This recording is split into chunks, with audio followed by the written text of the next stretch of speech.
Pagbasa mula sa aklat ni Propeta Isaías.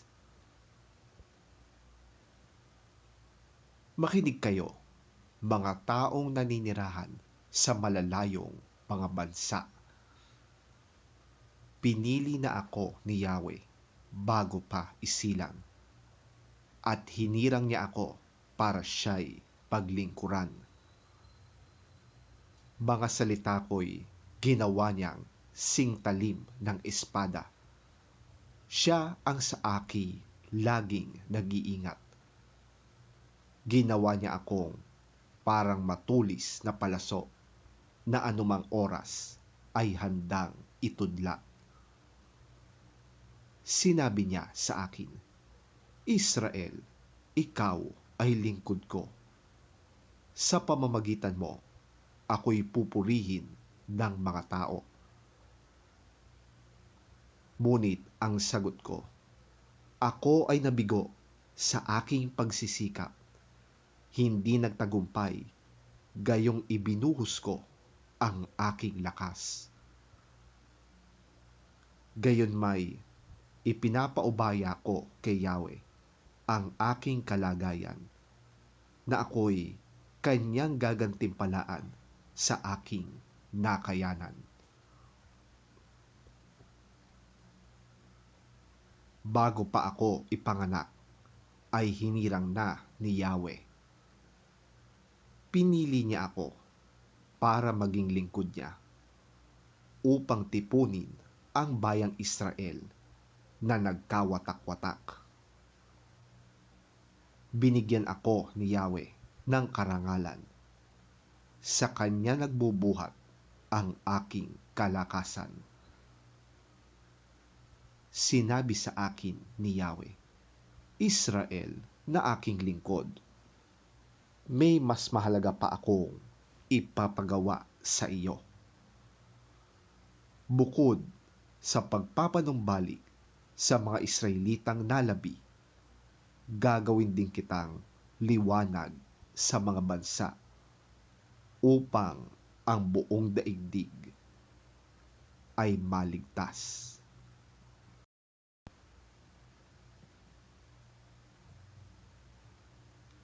Ang salita ng Diyos.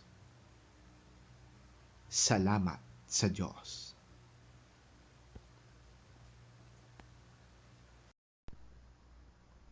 Ang mabuting balita ng Panginoon ayon kay San Juan.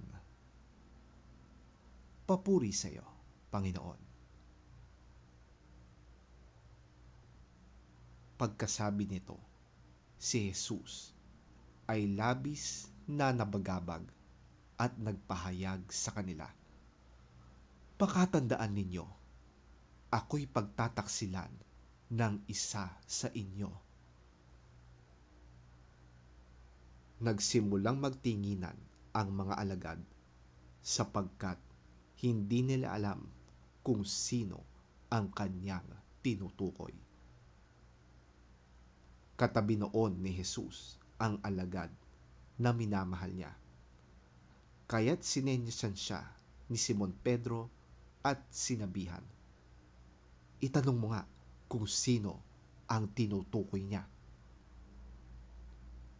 Humilig ang alagad na ito sa dibdib ni Jesus at nagtanong, Panginoon, sino po ba yon? Siya ang taong aabutan ko ng tinapay na aking isinawsaw. Sagot ni Jesus. Nagsawsaw nga siya ng tinapay at ibinigay yon kay Judas na anak ni Simon Iscariote. Nang matanggap ni Judas ang tinapay, pumasok sa kanya si Satanas. Sinabi ni Jesus kay Judas, gawin mo na ang dapat mong gawin. Walang sino man sa mga kasalo ni Jesus ang nakaunawa kung bakit niya sinabi yon.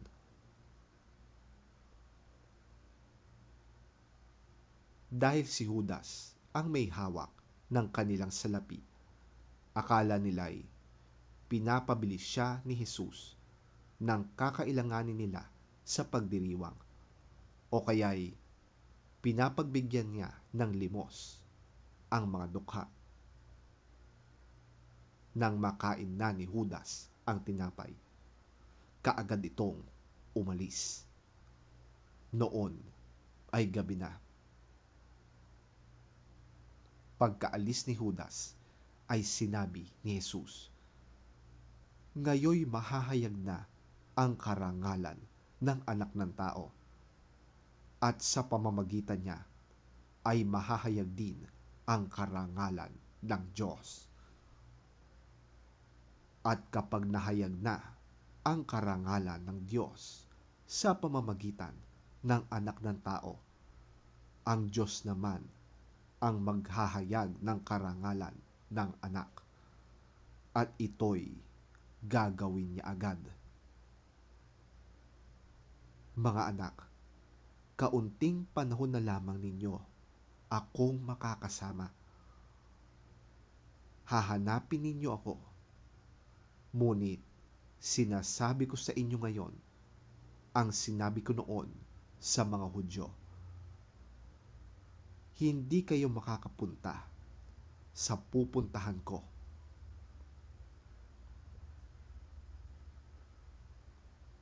Saan po kayo pupunta, Panginoon? Tanong ni Simon Pedro.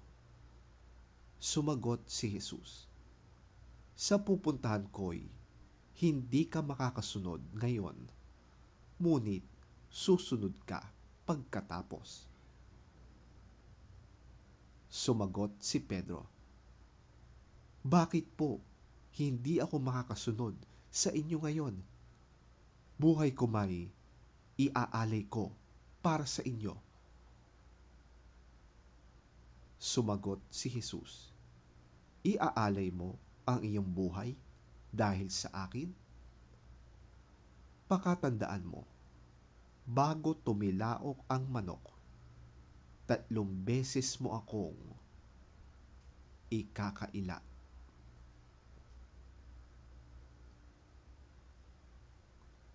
Ang mabuting balita ng ating Panginoon. Pinupuri ka namin, Panginoong Hesukristo. After Jesus had said this, he was deeply troubled and declared openly, I am telling you the truth. One of you is going to betray me.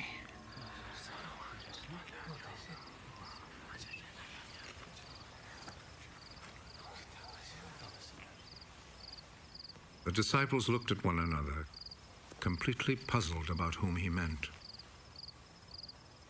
One of the disciples, the one whom Jesus loved, was sitting next to Jesus. Simon Peter motioned to him. Ask him whom he is talking about. So that disciple moved closer to Jesus' side. Who is it, Lord?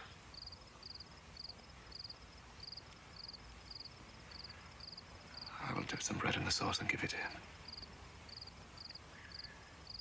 He is the man. So he took a piece of bread, dipped it, and gave it to Judas, the son of Simon Iscariot. As soon as Judas took the bread, Satan entered into him. Hurry. And do what you must. None of the others at the table understood why Jesus said this to him.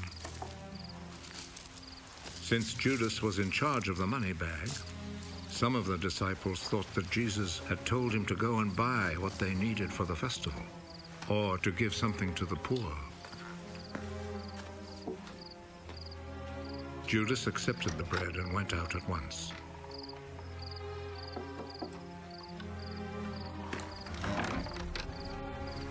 It was night.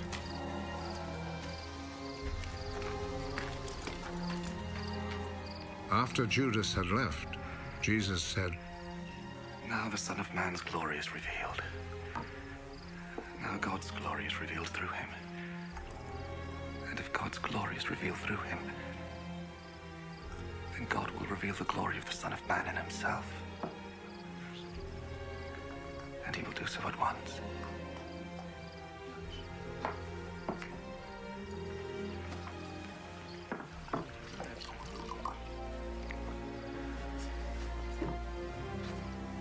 My children, I shall not be with you very much longer. You will look for me, but I tell you now what I told the Jewish authorities. You cannot go where I am going. Where are you going, Lord? You cannot follow me now where I am going. But later you will follow me. Lord, why can't I follow you now? I am ready to die for you.